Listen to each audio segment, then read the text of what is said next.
बिस्मिल्लाहिर्रहमानिर्रहीम। 6th class students, हम जो टॉपिक जो शॉर्ट स्टोरी है जो हम पढ़ रहे हैं वो है द फ्रेंडली मंगूस। इसका हम तीसरा पार्ट आज देखेंगे। तो अभी तक हमने देखा when the farmers wife went to market to purchase something, the farmer was having nothing to do.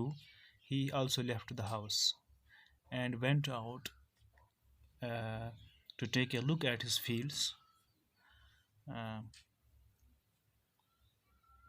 he ran into some friends and he forgot actually and didn't return for quite some time. Now we will see what happened later. तो बाद में क्या हुआ? The farmer's wife returned home from the market carrying a heavy basket. ये जो farmer की बीवी थी ये वापस आती है वहाँ से. She returned home, वो वापस आती है घर from the मार्केट से, carrying a heavy basket, जो कैरी कर रही है, साथ ला रही है क्या? A heavy basket, एक भारी, heavy का मतलब है भारी basket, एक जो थैला था वो काफ़ी भारी था. She found the mongoose at the entrance of the house. फिर वो क्या देखती है? वो mongoose को इस घर के इंट्रेंस में, यानी इस घर के जो अंदर दाखिल होने का जो रास्ता है वहाँ पाती है. with blood on its face, उसके फेस पे वो ब्लड देखती है और उसके पास में. She jumped to the conclusion that it was her son's blood. The mongoose was the guilty one. उसके बाद वो सीधी इस बात का फैसला कर लेती है. She jumped to the conclusion मतलब बगैर सोचे समझे किसी चीज़ पे कंक्लूजन देना, किसी चीज़ की तरफ ये फैसला करना that it was her son's blood, कि उसके बेटे का खून है और मंगूस ने ये गलती की है, शायद उसने उसके बेटे को नुकसान पहुंचाया है. Now we will see in detail. The farmer's wife finished her shopping. जो फार्मर की बीवी थी उसने फिनिश किया, उसने ख़त्म किया शॉपिंग. शॉपिंग का मतलब होता है जो ख़रीद फरोख्त उसने बाज़ार में करनी थी वो की. एंड केम बैक होम, और वापस आ गई घर with A basket full of groceries, और इसके साथ में ये जो बास्केट था, ये जो थैला था, ये भरा हुआ था. और जो उसने जो ग्रॉसरीज जो सामान उसको लाना था मार्केट से, सब्ज़ी लानी थी या बाकी जो चीज़ें लानी थी. She saw the mongoose sitting outside as if waiting for her.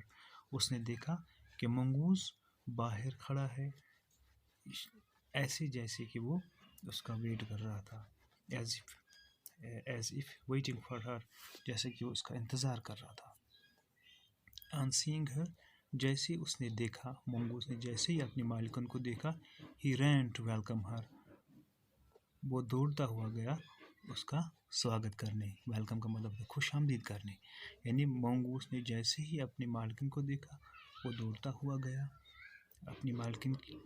As was customary, क्योंकि ये ज़रूरी था उसके लिए, हर दिन वो उसी तरह उसका स्वागत करता था, वेलकम करता था. The farmers wife took A look at the mongoose. Farmer की जो बीवी थी उसने देखा मंगूस की तरफ. एंड स्क्रीम्ड, वो चिल्लाई. क्यों? ब्लड, खून था उसके मुंह पर. शी क्राइड, वो चिल्लाई. The face and paws of the mongoose were smeared with blood. जो उसका मुंह था, जो उसके जो पंजे थे वो भरे हुए थे, यानी यत्स वनान कश पे तुम लिथ विथ किम सहित विद ब्लड, किससे? खून से. उसके बाद क्या हुआ? You wicked animal, you wicked animal, you have killed my baby. तो ये चिल्लाती है, यू विकेड एनिमल, तू एक जालिम जानवर. You have killed my baby, आपने मेरे बच्चे को मारा है. शी स्क्रीम्ड हिस्ट्रिकली, वो चिल्लाई. Hysterically means with pain, with fear, with anger. She was blind with rage, वो इस आपे से बाहर हो गई, वो अंधी हो गई इस गुस्से में. And with all her strength brought down the heavy basket full of groceries on the blood-smeared mongoose. और उसने क्या किया? उसने अपनी पूरी ताकत के साथ वो जो हैवी बास्केट था किस पर मारा?